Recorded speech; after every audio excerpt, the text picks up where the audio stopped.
একজন মুমিন অনেকগুলো কারণে তার ঈমান হারাতে পারে। ঈমান হারা হয়ে সে মুরতাদ এবং ইসলাম থেকে খারিজ হয়ে যেতে পারে।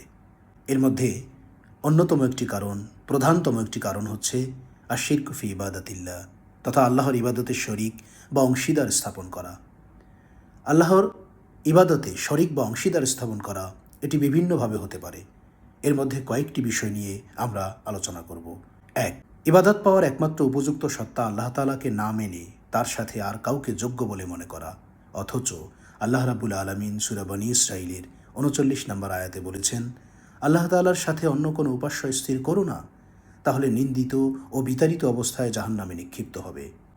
আল্লাহ তাআলা সূরা বনী ইসরাঈলের ২২ নম্বর আয়াতে বলেন, আল্লাহর সাথে অন্য কোনো উপাস্য স্থির করো না, তাহলে তুমি নিন্দিত ও অসহায় হয়ে পড়বে।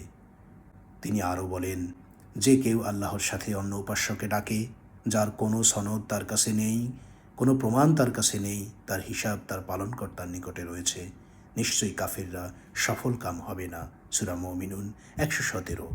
এছাড়াও নবীদের ব্যাপারে আল্লাহ তাআলা সতর্ক দিয়ে বলেন, হে নবী, আপনি আল্লাহর সাথে অন্য কাউকে উপাস্য ডাকবেন না, তাহলে আপনি শাস্তিতে নিপতিত হবেন। সূরা শুআরা আয়াত ২১৩।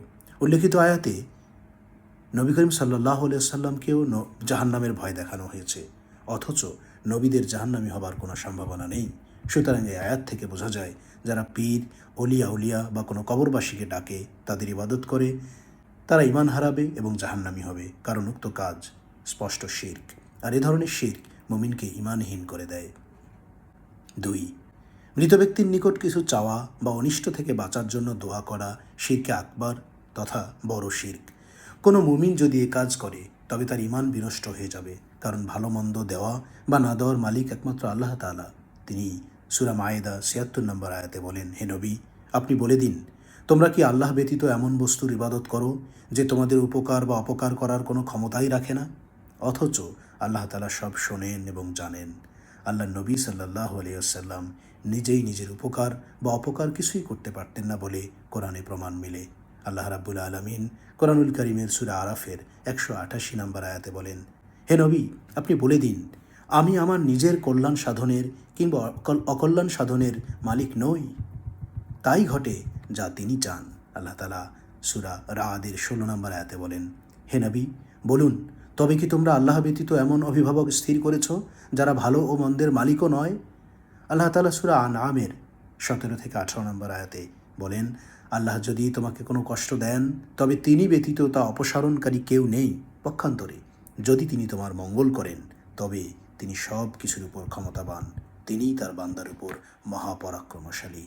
আল্লাহ রাব্বুল আলামিন সূরা জুমারে বলেন, বলুন, তোমরা ভেবে দেখেছ কি, যদি আল্লাহ আমার উপর অনিষ্ট করার ইচ্ছা করেন, তবে তোমরা আল্লাহ ব্যতীত যাদেরকে ডাকো, তারা কি সে অনিষ্ট দূর করতে পারবে? অথবা তিনি আমার প্রতি রহমত করার ইচ্ছা করলে তারা কি সে রহমত রোধ করতে পারবে?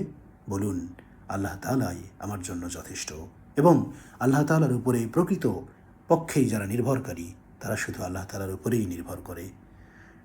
আল্লাহ রাব্বুল আলামিন সূরা ফুরকানের ৩ নম্বর আয়াতে বলেন, তারা আল্লাহর পরিবর্তে কত উপাস্য গ্রহণ করেছে, যারা কিছুই সৃষ্টি করতে পারে না, বরং তারা নিজেরাই সৃষ্ট। তারা নিজেদের ভালোও করতে পারে না, মন্দও করতে পারে না, আর জীবন, মরণ ও পুনরুজ্জীবনের মালিকও তারা নয়। আল্লাহ রাব্বুল আলামিন সূরা নামলের ২৭ নম্বর আয়াতে বলেন, আপনি মৃতদেরকে ডাক শোনাতে পারবেন না এবং বধিরকেও নয়, যখন তারা পৃষ্ঠ প্রদর্শন করে চলে যায়। আল্লাহ রাব্বুল আলামিন সূরা ফাতিরের ১৩ থেকে ১৪ নম্বর আয়াতে এ ব্যাপারে বলেন, তার পরিবর্তে তোমরা যাদেরকে ডাকো, তারা তুচ্ছ খেজুর আঁটিরও অধিকারী নয়। তোমরা তাদেরকে ডাকলে তারা তোমাদের সে ডাক শোনে না, শুনলেও তোমাদের ডাকে সাড়া দেয় না। কিয়ামতের দিন তারা তোমাদের শিরক অস্বীকার করবে।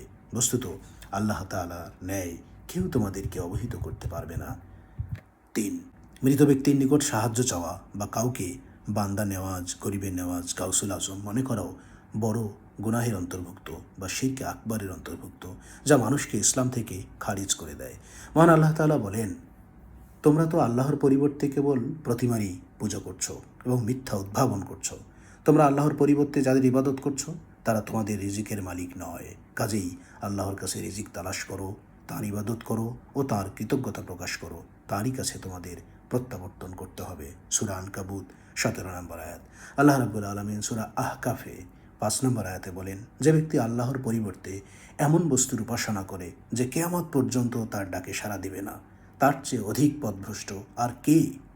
তারা তো তাদের উপাসনা সম্পর্কেও বেখবর।